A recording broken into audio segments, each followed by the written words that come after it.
Whitford. I'm President and CEO of RCSI and UCD Malaysia campus, formerly known as Penang Medical College, and I was also formerly a family physician, which I think qualifies me to be part of this as well. So the Malaysia Ireland Training Program for Family Medicine, or MInTFM as we call it, is a collaboration between RUMC, RCSI UCD Malaysia campus, the Irish College of General Practice, and IHEED, which is a digital education company in Ireland.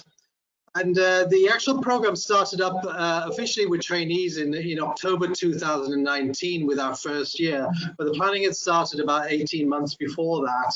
And it was launched at the invitation of the Ministry of Health, who recognized the need for strong family medicine in Malaysia. And so that's the essence of why we're actually here. So I'll just very briefly give you 3 reasons why I think you should be considering this program, and the rest of the webinar is actually about the program and how to apply for it. So first of all, family medicine is the cornerstone of all good healthcare systems.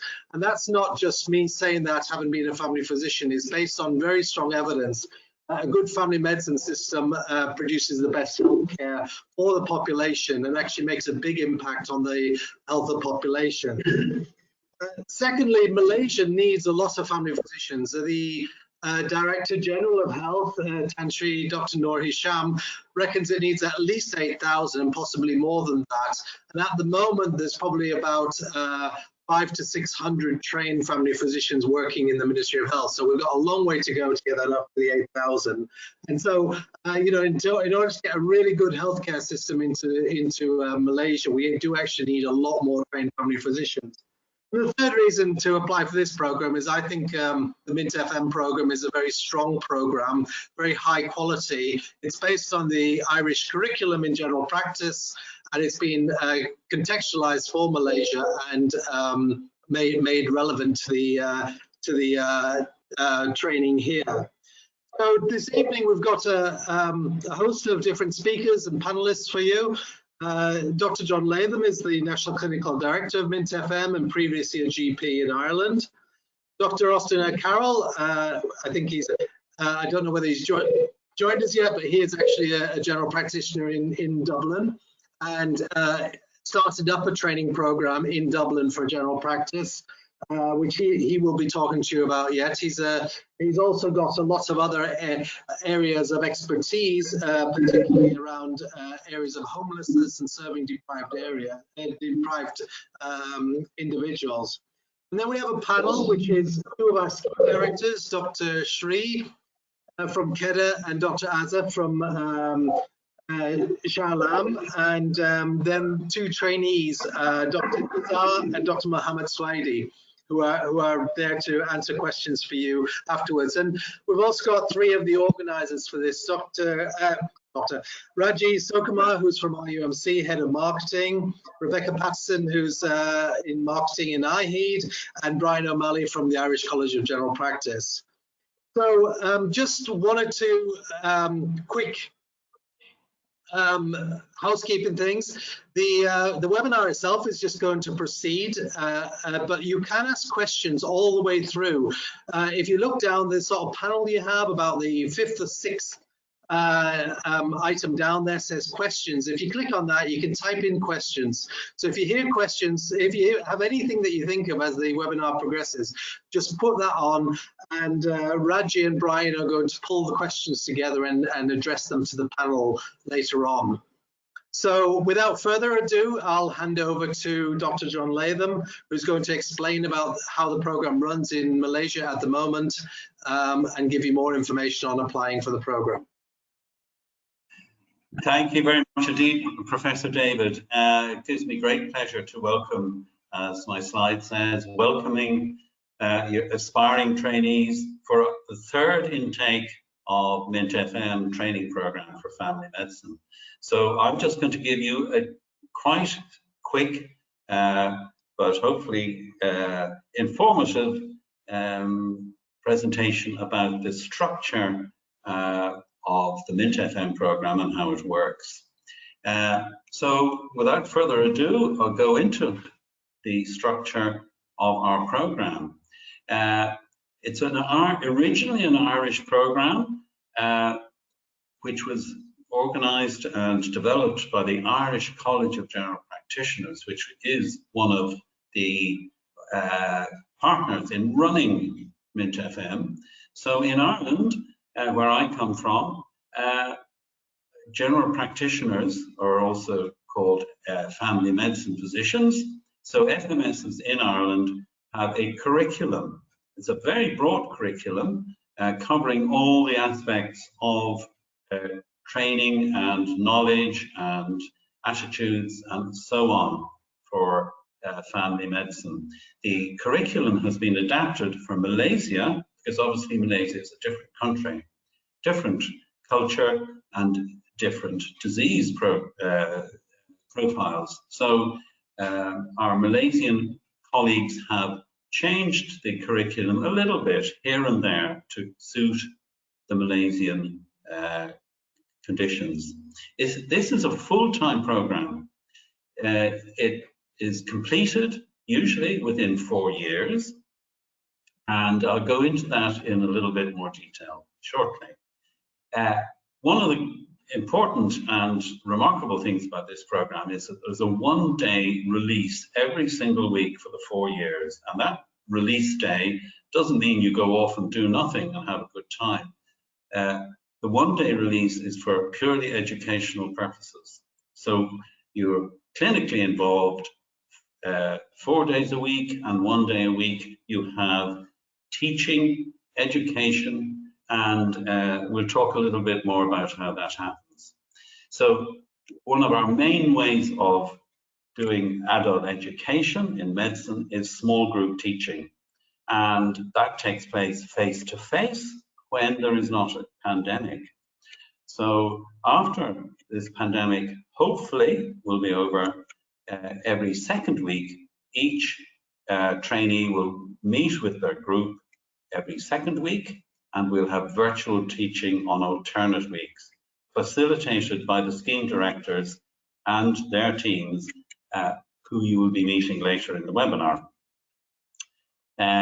The program also uses an advanced online e-learning environment platform, which is provided by the company iHeed, which has already been mentioned. So this is a fantastic system whereby educational material is displayed, where assessments are stored, and where the trainees can instantly have a look at their own, what we would call e-portfolio. So what we call live virtual classrooms and learning modules occur throughout the 4 years. Just to go into the nuts and bolts of the actual training, hospital placements take place in years 1 and 2, and the major specialties take up the first 3 placements: medicine, pediatrics, obs and gynae, then psychiatry for a little bit less time, and then, although we haven't written them all up here, many of the shorter, I wouldn't call them minor specialties, but we give an opportunity for every trainee to do at least a month in ophthalmology, ENT, dermatology, general surgery, orthopedics, etc., etc. So every trainee gets some work with specialists in those fields. And as I will mention later, the healthcare clinic, or KK, component is extremely important for the second half of the program, years 3 and 4. Just to go into the hospital training component a little bit more, in the hospital training, you will gain a huge range of experience in all those specialties that I've mentioned: knowledge, learning examination skills, procedures, being taught and tested on your ability and competence, how to do appropriate investigations, and all the time thinking not like a hospital doctor, but like a family physician, like a primary care physician, That means holistic decision making, thinking of the family, the background of the patient, their culture, their comorbidities. The health clinic or KK training component, which takes up the 3rd and 4th year of the program, requires working in a KK with accredited FMS trainers.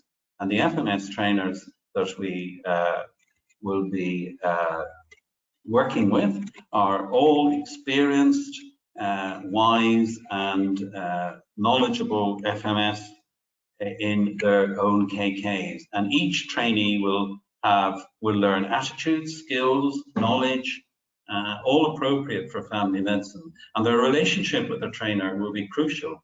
And it'll be a bit like an apprenticeship, because the trainee will spend a year with one trainee, and then the next year with another trainer. So the trainer in FMS work will be absolutely crucial and really special. You will also learn professionalism, leadership skills. We're very, very conscious that an FMS is a leader in a community, a leader in a clinic, and there's no point in being full of clinical knowledge without being able to actually have the wisdom and ability to lead a team. It's all about teamwork in primary care.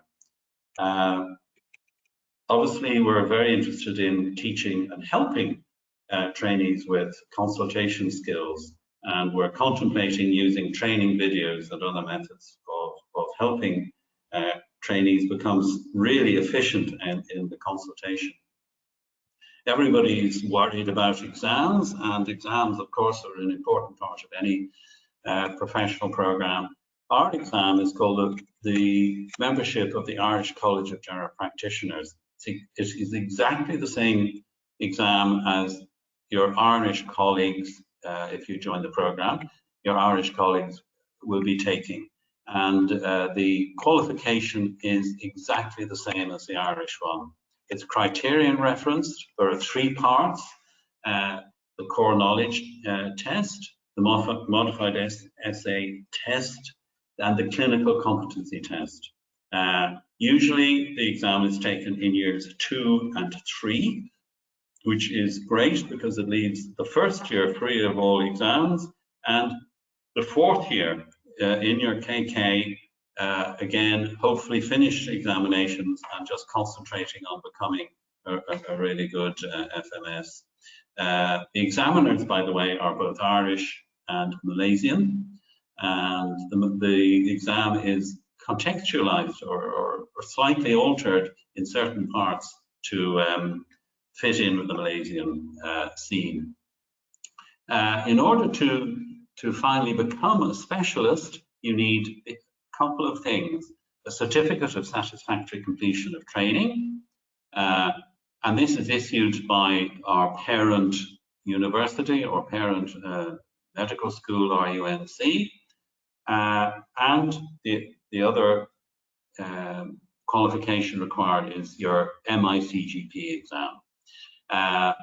And on completion, after your 4 years, hopefully, you will be recognized on the National Specialist Register. What about eligibility? Who can apply? I know we have at least 200, maybe more of you watching and listening. You have to be a Malaysian citizen, have completed your housemanship or internship. You need to be registered with the Malaysian Medical Council, and you need to be a medical officer under the Ministry of Health, therefore employed by the Ministry of Health.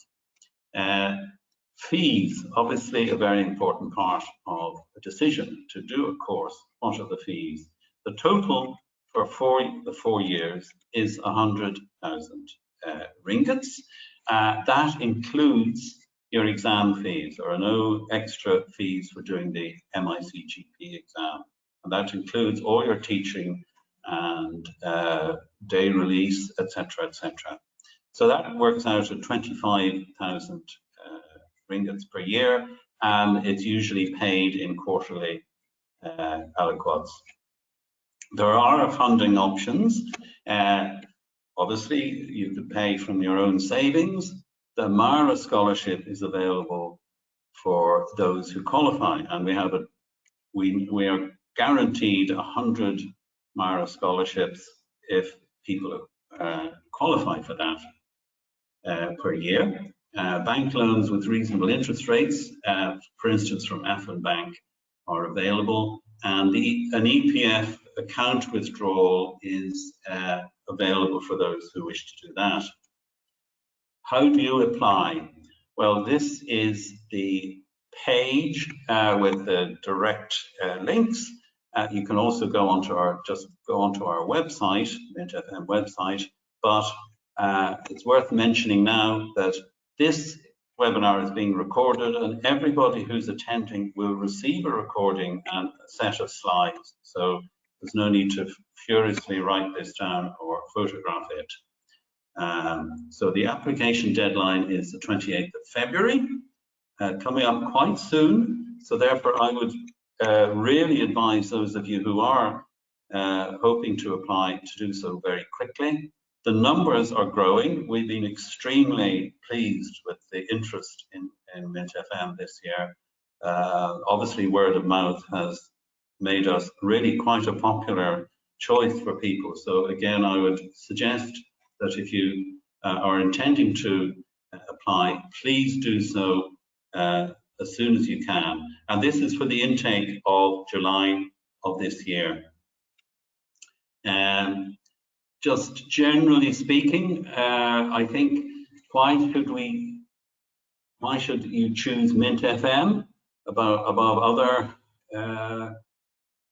programs or other specialties? It's a very highly sought after specialty training, and we're discovering this because of the number of people applying, of course.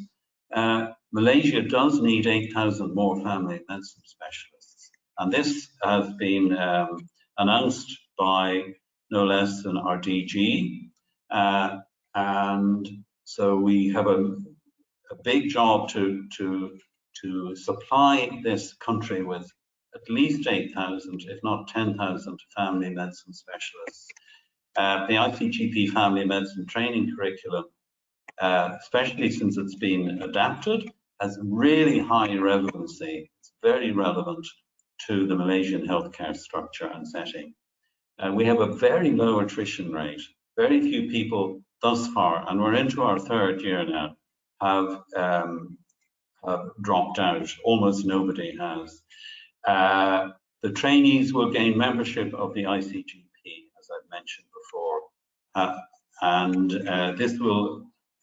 this qualification is recognised in Australia and Ireland and in the UK. So those are just some of the reasons why MInTFM is a good choice. So I would just wish you good luck with your application, those of you who've decided to do so.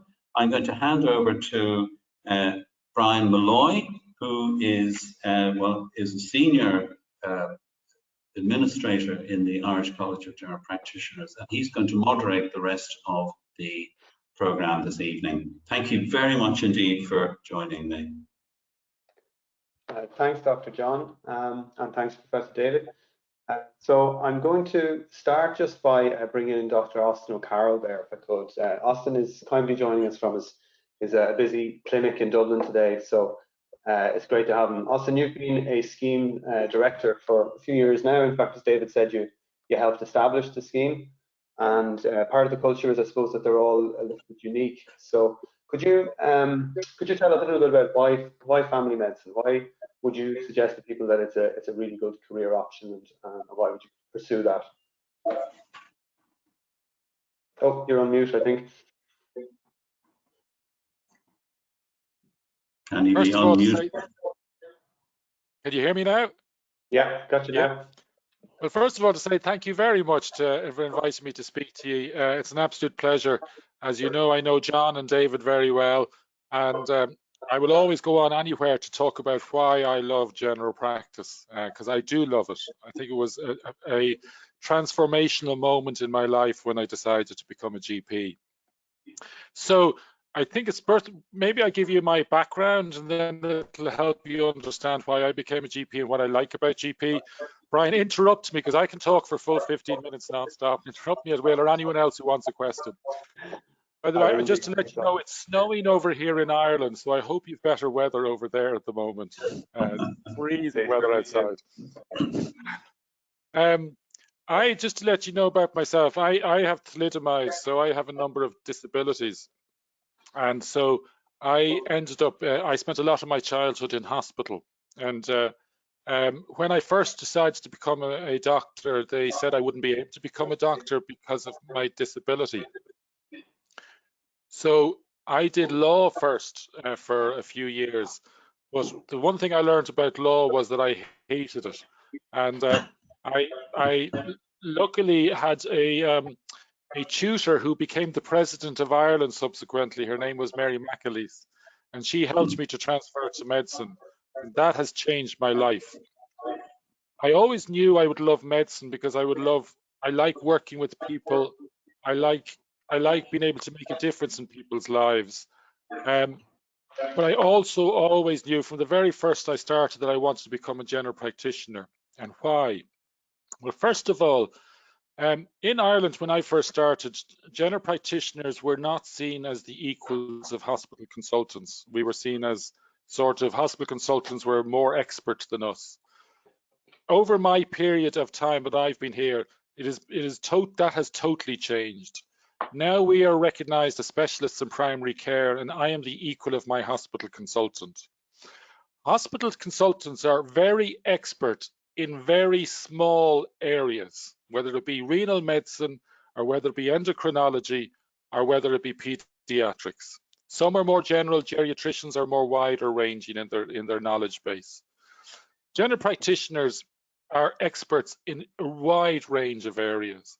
We have to know about pediatrics, we have to know about psychiatry, about general medicine, renal medicine, we have to know about addiction, we have to know about managing minor surgery.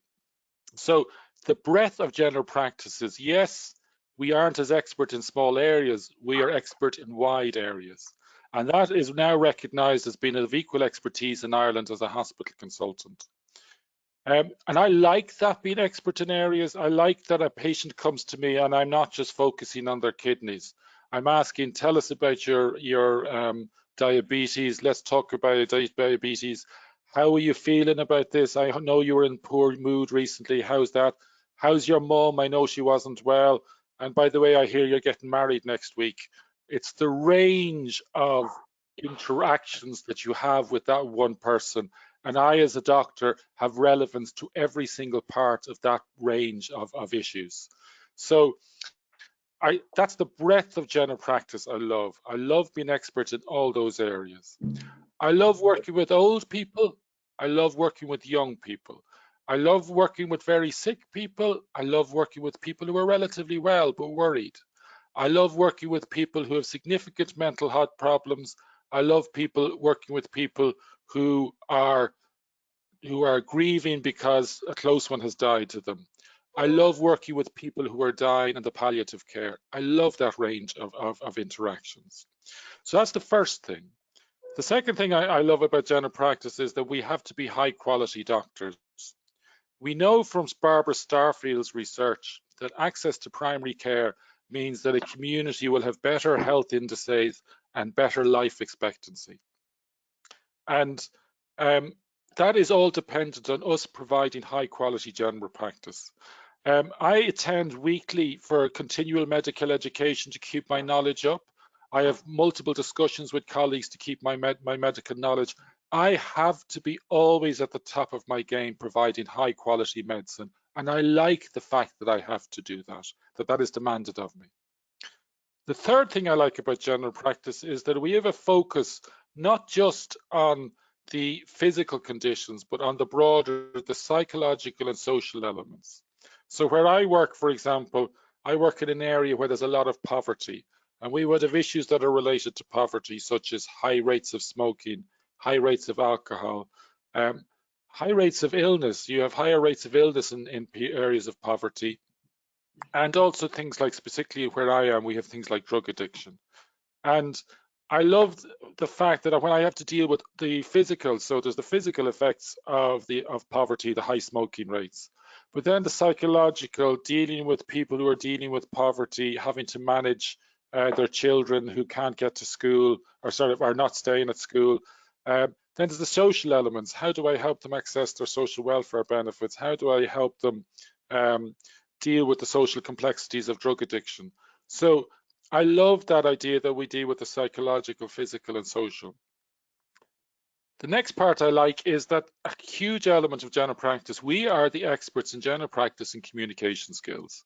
Psychiatrists come close to us, but we are the experts because we have developed this. We have to learn effective communication skills. And the reason we have to learn effective communication skills is it makes us better clinicians. It helps us make better diagnoses.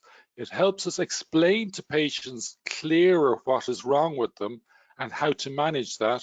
And that ends up in them resulting having better control of their health conditions. We know communication skills improves blood pressure management, diabetic management. It improves recovery from operations, from a range of conditions. So communication skills are not just about being nice, they're about being effective and being nice. So I love that element. I love probably the bigger element, I'll let you get in, Brian, because I'm talking a lot, is I love the continuity of care. We know from the evidence that continuity of care, that's the length of time you are with patients. So I have been 1997, I have patients, I've been working in this practice. I've been working with patients for 23 years. I've been working with grandmothers. I've been working with those grandmothers' daughters and sons. I've been working with their grandchildren, with their cousins. You work with their whole community. I love that element of that continuity of care. We know continuity results in better health, better life expectancy, and better and lower mental illness. So continuity of care, that's just some of the range of huge outcomes from continuity of care. And I love going around the community and people saying, "Hi, Dr. Austin, how are you keeping?" and stopping and chatting to them. So you are when you become a doctor as a general practitioner, you are owned by the community. You are their doctor, and there is a special bond between you and them, and I love that bond. Long answer to short question, Brian. No, that's fantastic, Austin. And I know my colleagues on this webinar, Dr. Shri, Dr. Azza, Dr. Swati, Dr. Izar, they will all really share those values. And I know really a lot of what you're talking about, I've heard exactly the same in Malaysia. So it really does translate very well, Austin. I think you've kind of already started to answer it because you talked about the importance of communication skills and the breadth of the skills needed to be a family medicine specialist, continuity care. But if you were to say what one thing that really you feel is important from when they come in as a fresh trainee in year one to when they're finishing up and graduating MICGP, what's the really important, do you feel, that they acquire in terms of skills or attitudes or knowledge in those 4 years? Like as a program or scheme director, what would be important? Okay. What we try and teach our trainees is the first thing is to have a vision of the way you want to see your future career. So a vision is the way you like to see the world. And our vision for many of our GPs is that they want to have a world in Ireland where all patients, irrespective of background, have access to high quality general practice. And then their mission is how are they going to help achieve that vision? And we teach, and most of our trainees then dedicate themselves to becoming high quality GPs to provide care to people my scheme focuses on providing GP care to areas of poverty or deprivation.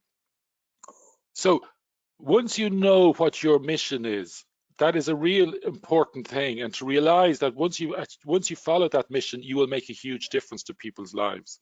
I genuinely see the trainees going out, I see them working, I see them changing people's lives for the better. The second thing we try and teach them about is managing uncertainty. And that is probably the most difficult thing in general practice. I think it's a given that every doctor wants to become a high quality GP, and it's a given that they will put their utmost work into doing that.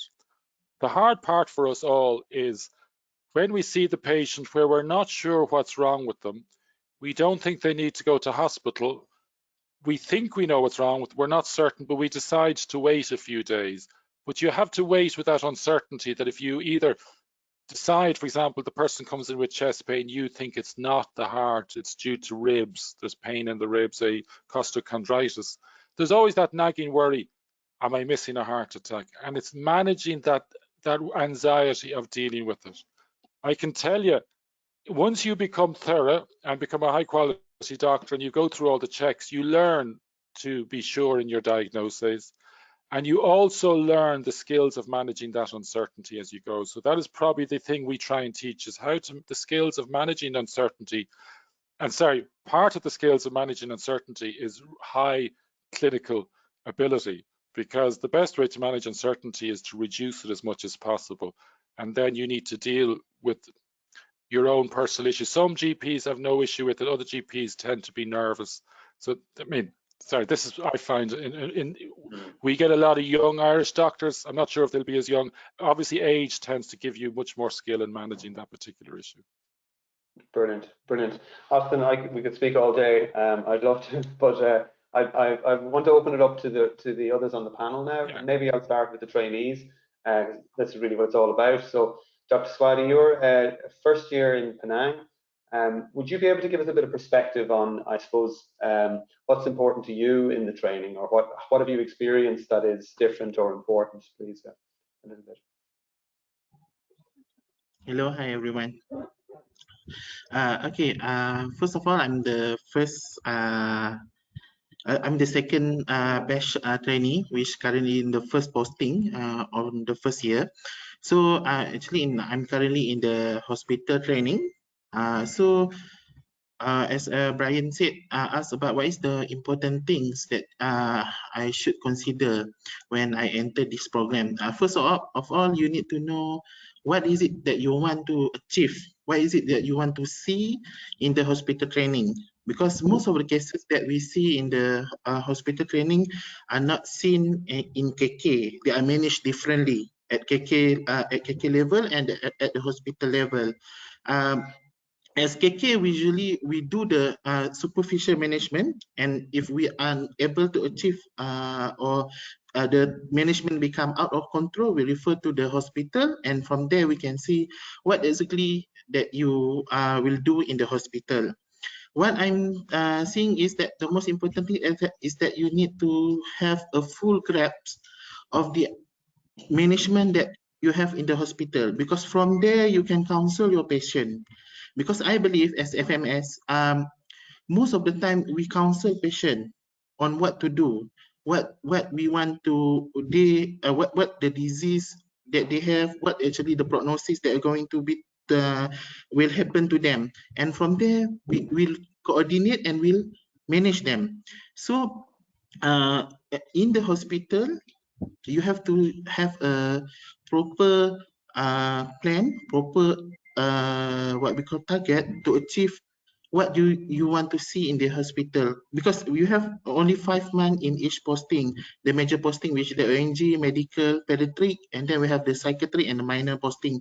From there, not all are important, but sometimes you are what we call this attracted to see the something that is good to know, but is not related to our primary care setting.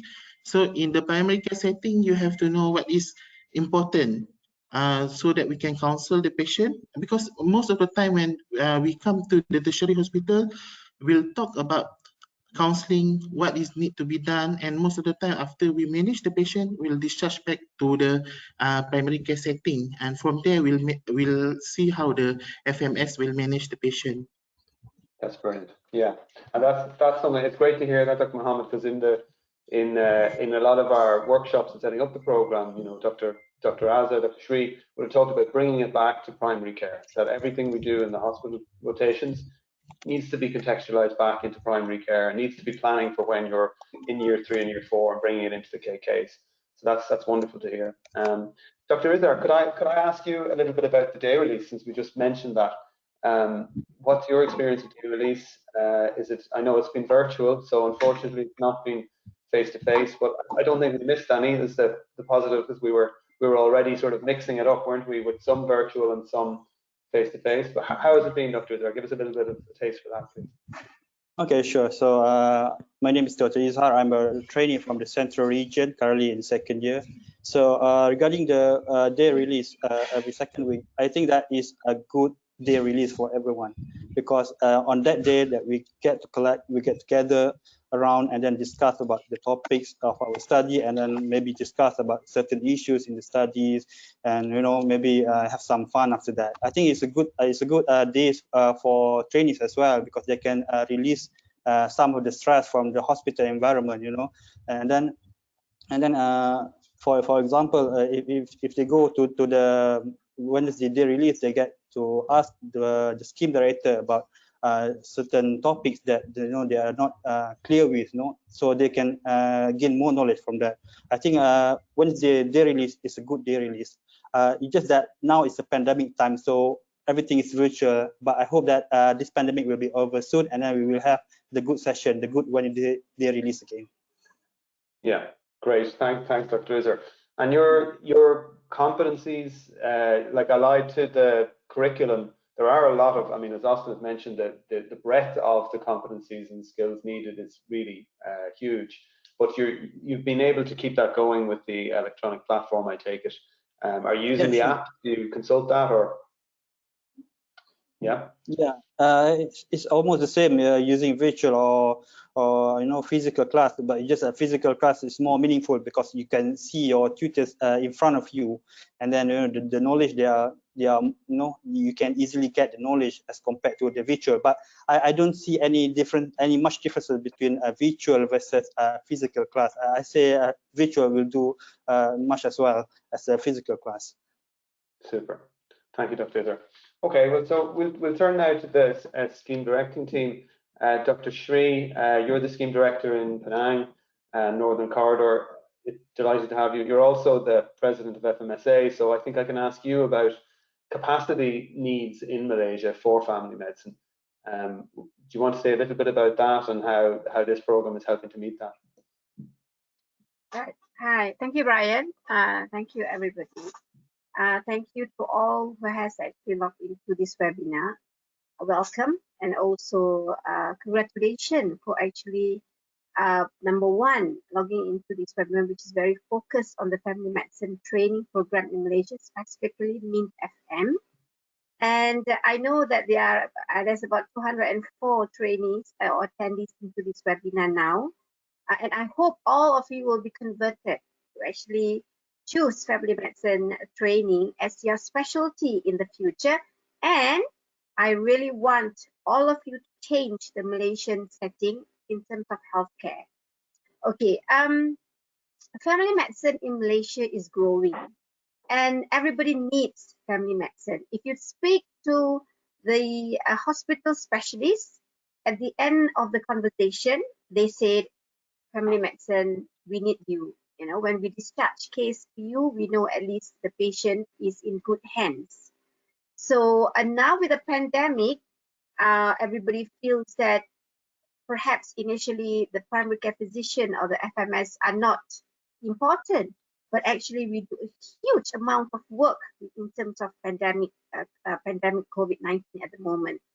From the control of the disease, the prevention, the screening, and now we are setting up COVID assessment center, and we are monitoring the patient from home for category 1 and category 2.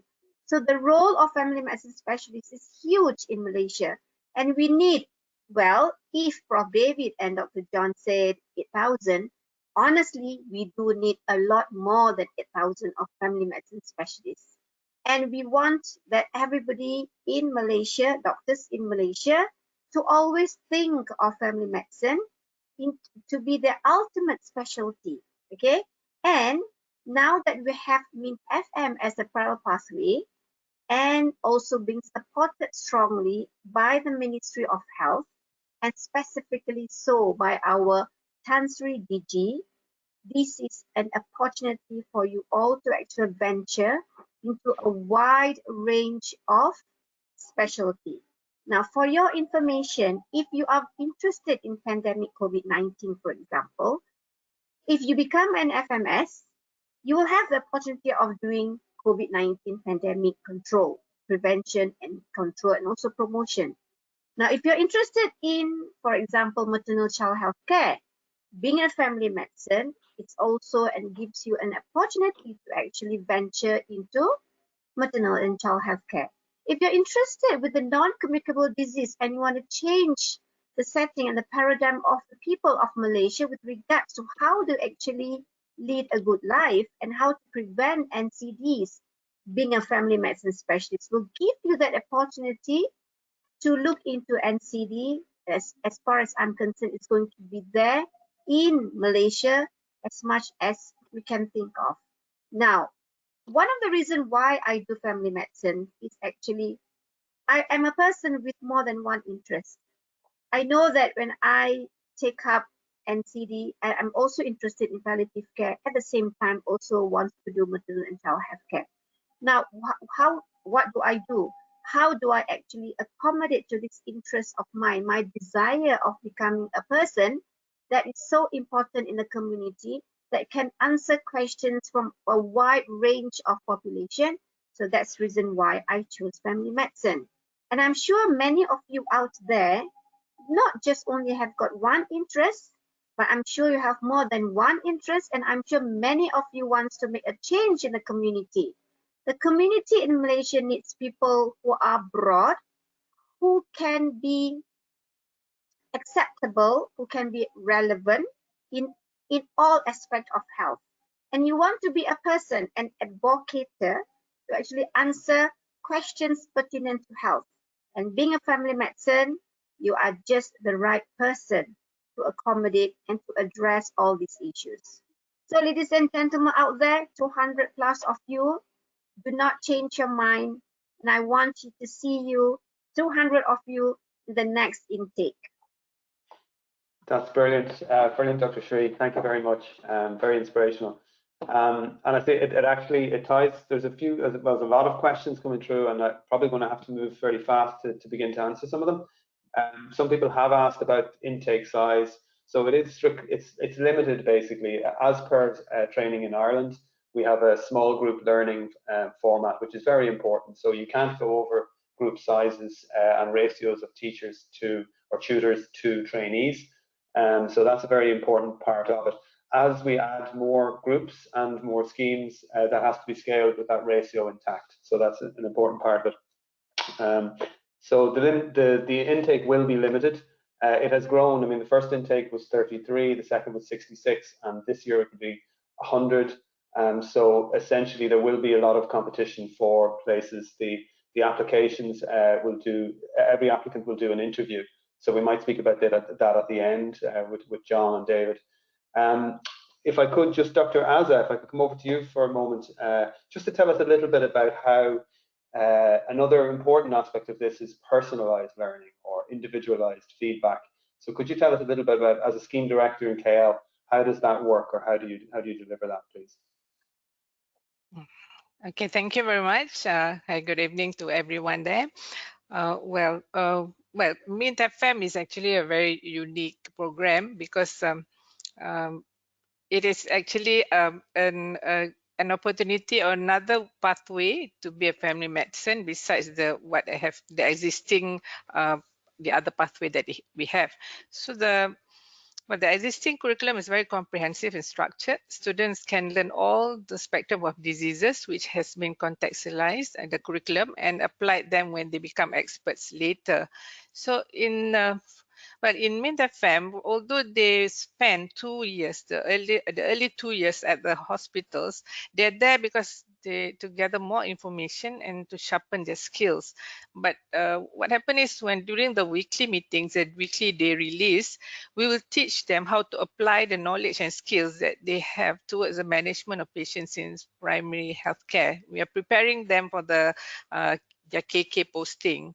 So through the day release, the trainees learn that the importance of continuity of care when the patient they see at the hospital is treated there, and how the patient is returned back to the community or primary care.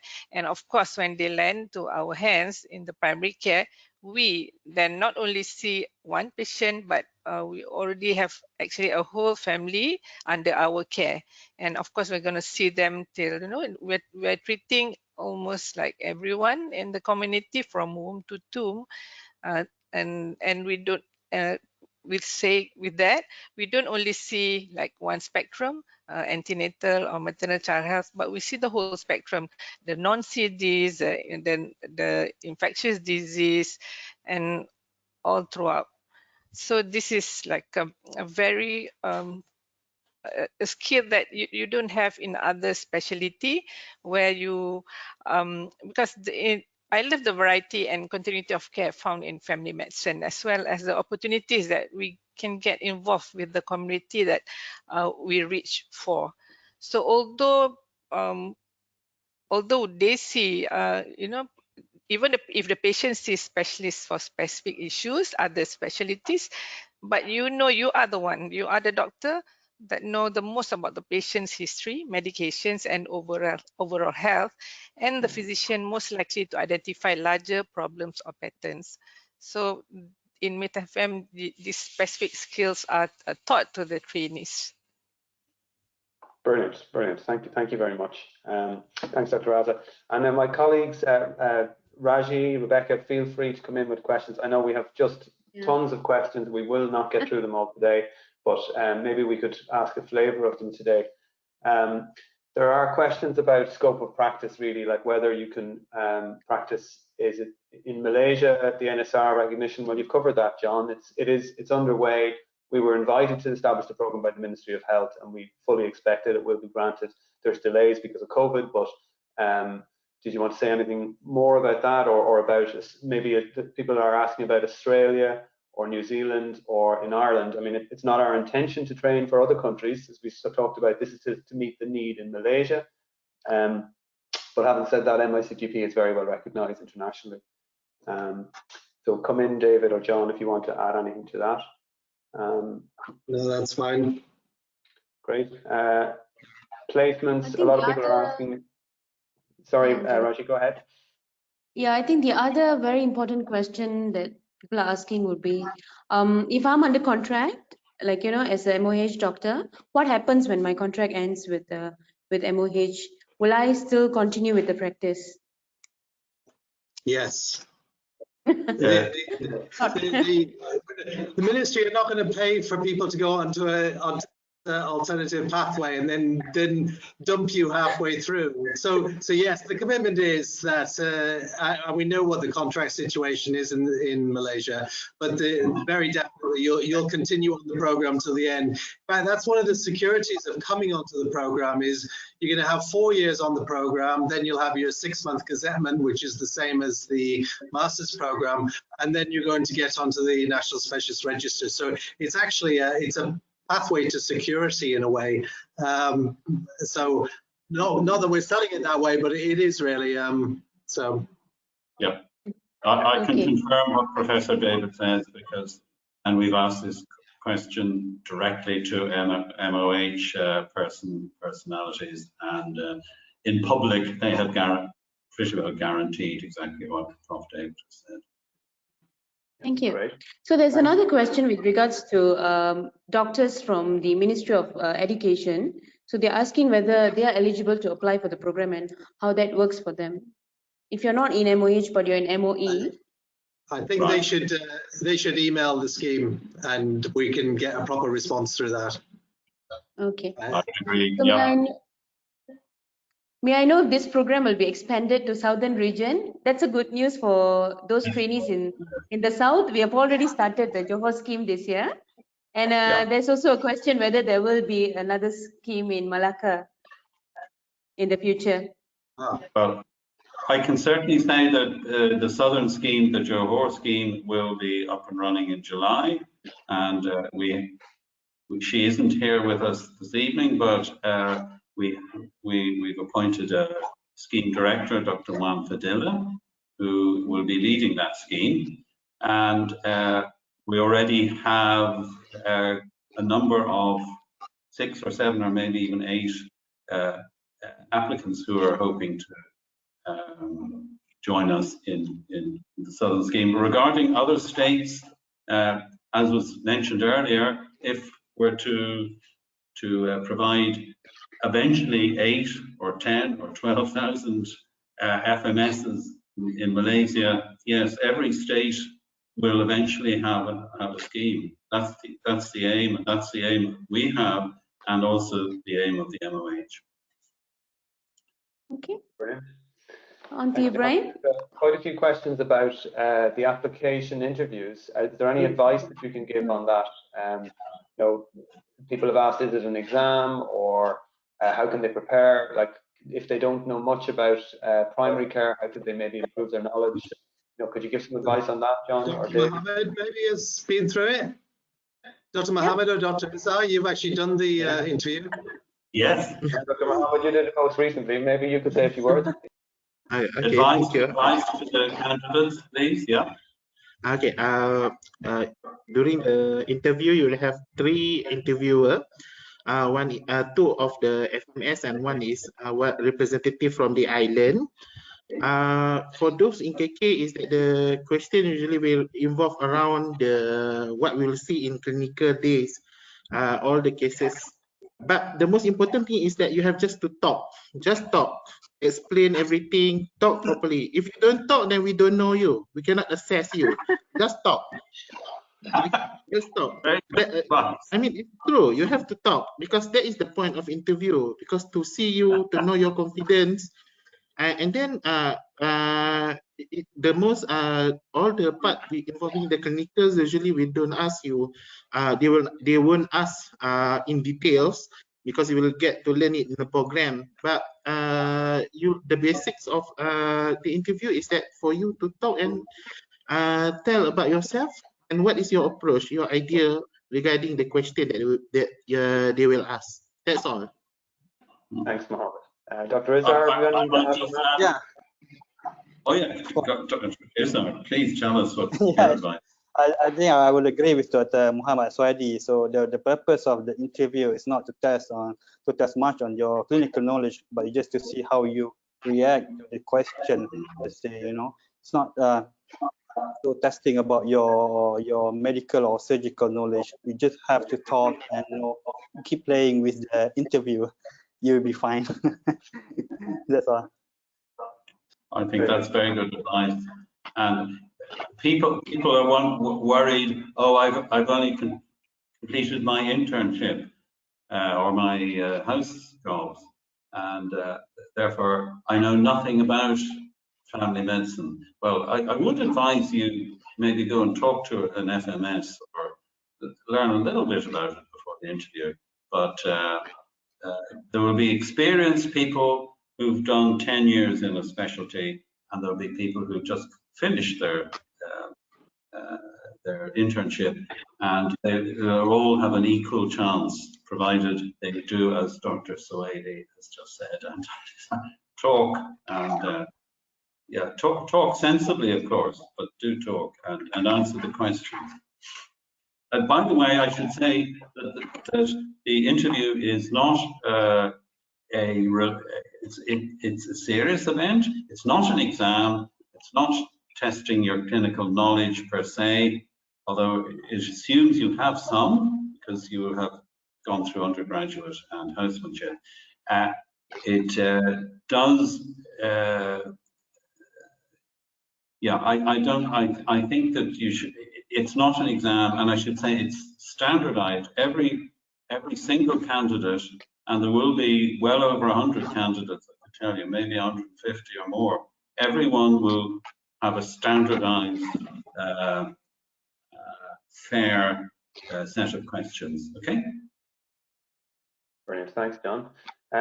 Just one question that has come up quite commonly is around whether people, you know, how the placement works. You know, can they stay in their existing workplace, or whether they need to move. So, Dr. Sri, could you advise on that in terms of how the clinical placements work?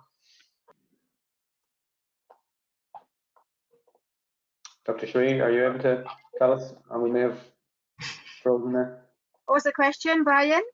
Just in terms of how the placements, people are asking a lot about how they can, whether they can join MInTFM while staying in their current position.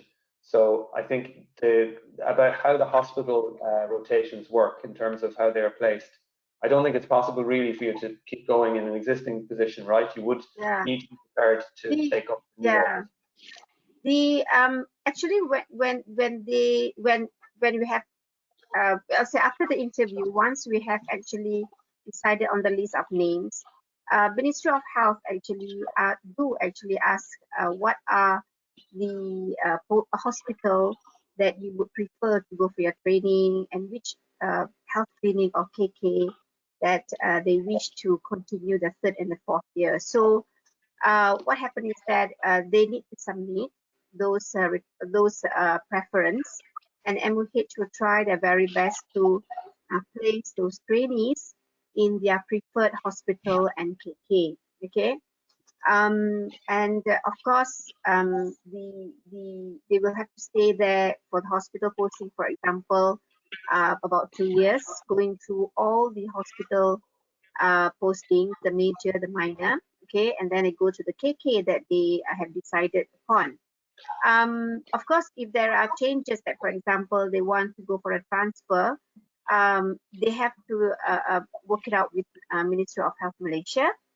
And of course, people like me, and Dr. Azhar, and also Dr. John will approach various FMSs at various KK if they are actually interested to become trainers. If they're interested to actually accept trainees for the MInTFM for the next 2 years. So we work along those lists, those FMS numbers, and many of the FMSs are actually willing to accept trainees to become their mentor, okay, their supervisor at the KK. So that works quite well. We haven't had this experience yet, because our first batch is only going to join the KK somewhere in October. But however, we have made some arrangement which trainees will actually go to which KK. And of course, definitely RUMC, MInTFM will need to train the trainers how to actually deal, and what are the syllabus, what are the curriculum, what are the responsibility that the trainers need to do or supervise their trainees. Okay. So, and the other thing about the day release, it's a I think currently we managed to do a hybrid day release with the first year, and it was quite successful, and it was actually quite good to actually see physically the first year. So and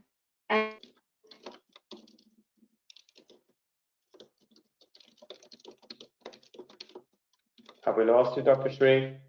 We've lost your Dr. Shree, we've lost your audio. The audio is gone, Dr. Shree. Yeah. If we have technical difficulties, we may move on. Look, thank you, Dr. Shree. We can't hear you, so we'll keep going. I really probably need to be wrapping up. I promised I would keep this no more than an hour. People are asking lots of questions about when are the interviews, when is the deadline for application. So John, you might confirm that, and then hand back to Professor David just to wrap up. Okay. The deadline for applications is the 28th of February. So that is a very short time just the last day of this month. Some of you may have heard that there are 2 groups of interviews. Well, we are interviewing a first batch actually this month in about 2 weeks' time, and then we're having another set of interviews in March. Please don't feel that if you are not called to the early interview, it means anything significant. Everybody will have exactly the same fair assessment. So it's just for certain logistic reasons we have 2 sets of interviews. The first set of interviews are on the 20th and the 21st of this month.